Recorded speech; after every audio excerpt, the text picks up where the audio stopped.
Hello guys, welcome to study point. आज हम UPSC previous year question के बारे में डिस्कस करेंगे जो हमारे एग्जाम की व्यू से काफ़ी इंपॉर्टेंट रहेंगे। सो गाइज स्टार्ट करते हैं। सबसे पहले है, भारत के सांस्कृतिक इतिहास के संदर्भ में पंचायतन शब्द किससे निर्दिष्ट करता है? ग्राम के ज्येष्ठ जनों के सभा, धार्मिक संप्रदाय, रचना मंदिर रचना शैली या प्रशासनिक अधिकारी। इसका सही आंसर रहेगा मंदिर रचना शैली।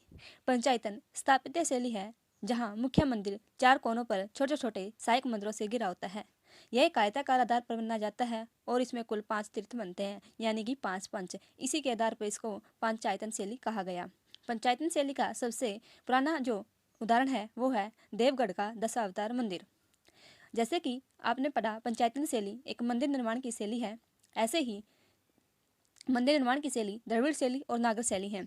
द्रविड़ शैली दक्षिण भारत के में ज़्यादातर जो दक्षिण भारत के मंदिर हैं उनमें द्रविड़ शैली का प्रयोग किया गया है, जबकि उत्तर भारत में जो मंदिर बने हुए हैं वो नागर शैली में बने हुए हैं। द्रविड़ शैली का जो मुख्य तत्व होता है वो गोपुरम होता है और इसके जो प्रवेश द्वार पर द्वारपाल होते हैं। जो इसका उदाहरण है वो है बृहदेश्वर मंदिर। तेलंगाना का जो बृहदेश्वर मंदिर है, राजा राजेश्वर मंदिर, जो यूनेस्को के द्वारा अब विश्व धरोहर में शामिल किया गया है। और आगे है नागर शैली। जो नागर शैली में और द्रविड़ शैली का जो मिश्रण होता है उसे वेसर शैली कहते हैं। नागर शैली की शुरुआत गुप्त वंश के द्वारा की गई थी और नागर शैली के जो मंदिर बने होते हैं वो एक चबूतरे पर बने हुए होते हैं, यानी कि ये आसन भूमि से ऊंचे होते हैं। और जो इसका शिखर होता है वो सबसे प्रमुख तत्व होता है और इसका सबसे पुराना उदाहरण है कादरिया महादेव का मंदिर। आगे है, निम्नलिखित में से कौन सा एक भारतीय षड दर्शन का भाग नहीं है? इसमें क्या कहा गया कि भारतीय षड दर्शन का भाग नहीं है मीमांसा और वेदांत, न्याय और वैशेषिक, लोकायत और कापालिक या सांख्य और योग। इसका सही आंसर रहेगा, जैसे कि हमारे भारतीय षड दर्शन यानी कि 6 दर्शन में मीमांसा वेदांत है, न्याय और वैशेषिक है, सांख्य और योग है, यानी कि कौन नहीं है? ये लोकायत और कापालिक नहीं है। भारतीय षड दर्शन है यानी कि 6 दर्शन। वैदिक दर्शन में 6 दर्शन प्रसिद्ध हैं। कौन कौन से हैं? सांख्य दर्शन जिसके रचयिता कपिल मुनि है, योग दर्शन जिसके रचयिता पतंजलि है, न्याय दर्शन जिसके रचयिता गौतम, वैशेषिक दर्शन कणाद के द्वारा लिखी गई, मीमांसा दर्शन जैमिनी के द्वारा और वेदांत दर्शन बादरायण के द्वारा। इनके प्रारंभिक संकेत उपनिषदों में मिलते हैं। 6 दर्शन कौन कौन से हैं? सांख्य जो कपिल मुनि के द्वारा लिखी गई, योग दर्शन पतंजलि के द्वारा, न्याय दर्शन गौतम के द्वारा, वैशेषिक दर्शन कणाद के द्वारा, मीमांसा दर्शन जैमिनी के द्वारा, वेदांत दर्शन बादरायण के द्वारा। सो गाइज आगे देखते हैं हम। निम्नलिखित भाषाओं पर विचार कीजिए, गुजराती, कन्नड़ या तेलुगु। इसका सही आंसर क्या रहेगा? यानी कि क्लासिक की भाषाएं कौन कौन सी हैं, हमारी जो शास्त्रीय भाषाएं हैं वो कौन कौन सी हैं? जैसे कि आपने पता है कि हमारी शास्त्रीय भाषाएं टोटल 6 हैं। शास्त्रीय भाषा का जो है वो सबसे पुरानी है वो है तमिल, जिसको 2004 में शामिल किया गया था। तो अभी इसमें हम देखेंगे कि हमारा ऑप्शन क्या रहेगा। गुजराती हमारी जो शास्त्रीय भाषा नहीं है, तो एक हम लेट कर देंगे, एक तो क्वेश्चन आएगा नहीं, आंसर नहीं आएगा एक तो आगे बच गया 2 और 3। कन्नड़, कन्नड़ क्या हमारी भाषा है? कन्नड़ है जिसको 2008 में शामिल किया गया था। कब किया गया था? 2008 में। तो 2 भी होगा, तो 2 होगा तो 2 और 3। जैसे कि 6 शास्त्रीय भाषा कौन कौन सी है? सबसे पहले 2004 में तमिल भाषा को जोड़ा गया, 2005 में संस्कृत भाषा को, 2008 में तेलुगु और कन्नड़ को, 2013 में मलयालम को और 2014 में उड़ीसा को। 6 भाषा कौन कौन सी है? तेलुगु, तमिल, तेलुगु, संस्कृत, कन्नड़, मलयालम और उड़ीसी। आगे है, विख्यात शास्त्रीय नृत्य के संदर्भ में निम्नलिखित कथनों पर विचार कीजिए। सत्रिया संगीत, नृत्य तथा अभिनय का सम्मिश्रण है। यह असम के वैष्णव की शताब्दियों की पुरानी जीवंत परंपरा है। यह तुलसीदास, कबीर और मीराबाई द्वारा रचित भक्ति गीतों के शास्त्रीय रागों तथा तालों पर आधारित है। इसका सही आंसर क्या रहेगा? यह संगीत है जो शास्त्रीय संगीत है, ये नृत्य तथा अभिनव का सम्मिश्रण है, ये ठीक है। यह असम के वैष्णव की शताब्दियों की पुरानी जीवंत परंपरा है, ये भी ठीक है। यह तुलसीदास, कबीर और मीराबाई द्वारा रचित भक्ति गीतों के शास्त्रीय रागों तथा तालों पर आधारित है, ये भी ठीक है। यानी कि इसके तीनों ऑप्शन ठीक है, तो इसका जो आंसर होगा वो होगा डी। जो स्तरीय नृत्य है उसके बारे में हम एक बार जान लेते हैं कि स्तरीय नृत्य क्या है। स्तरीय नृत्य जो सत्रीय होता है वो मंदिरों असम में मंदिरों को कहा जाता है। स्तरीय किसे सतरों यानी मंदिरों को क्या कहते हैं, सतर, यानी इसे करके मंदिरों के जो नृत्य समुदाय हाल में किए गया नृत्य स्तरीय नृत्य कहलाया गया। यह भगवान कृष्ण से संबंधित है, लेकिन जो इसके संस्थापक हैं वो शंकरदेव हैं।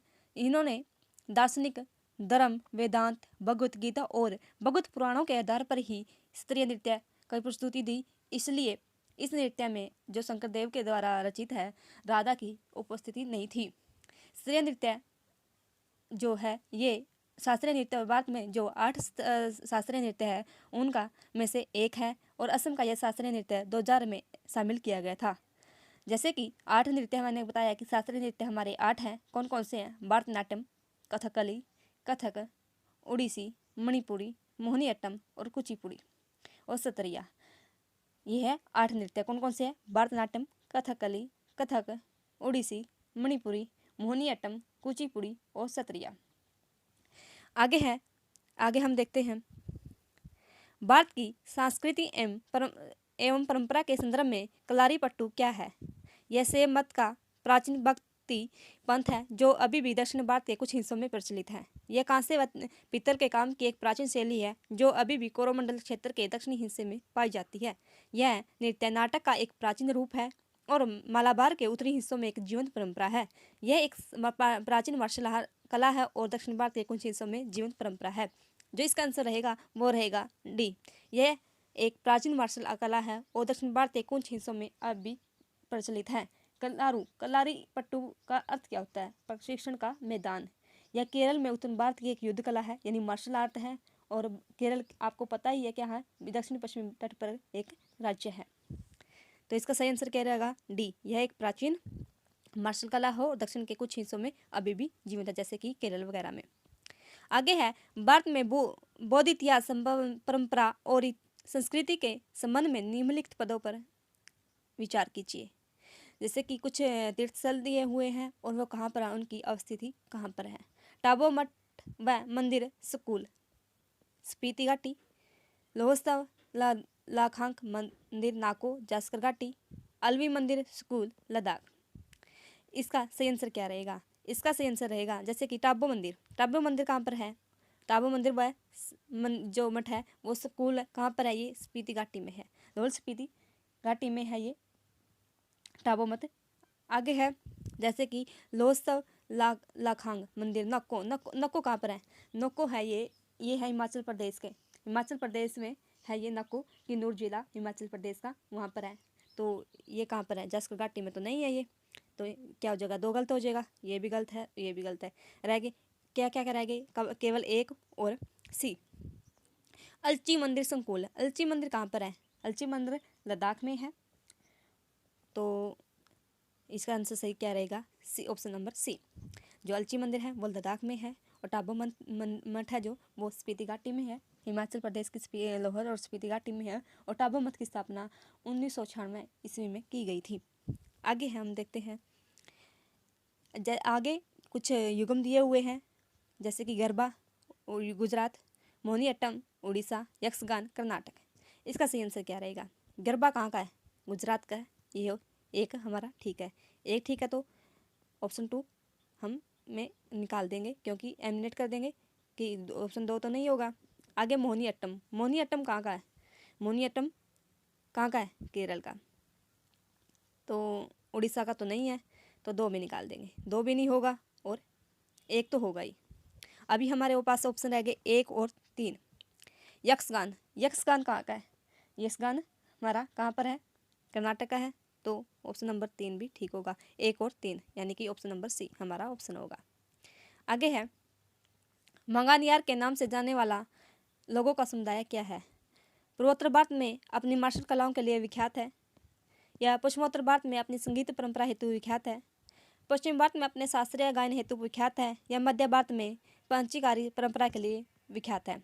इसका सही आंसर रहेगा जो मांगनियार जो समुदाय के लोग हैं ये भारत के पश्चिमी उत्तर भारत में रहते हैं और अपनी संगीत परंपरा के लिए काफ़ी विख्यात हैं।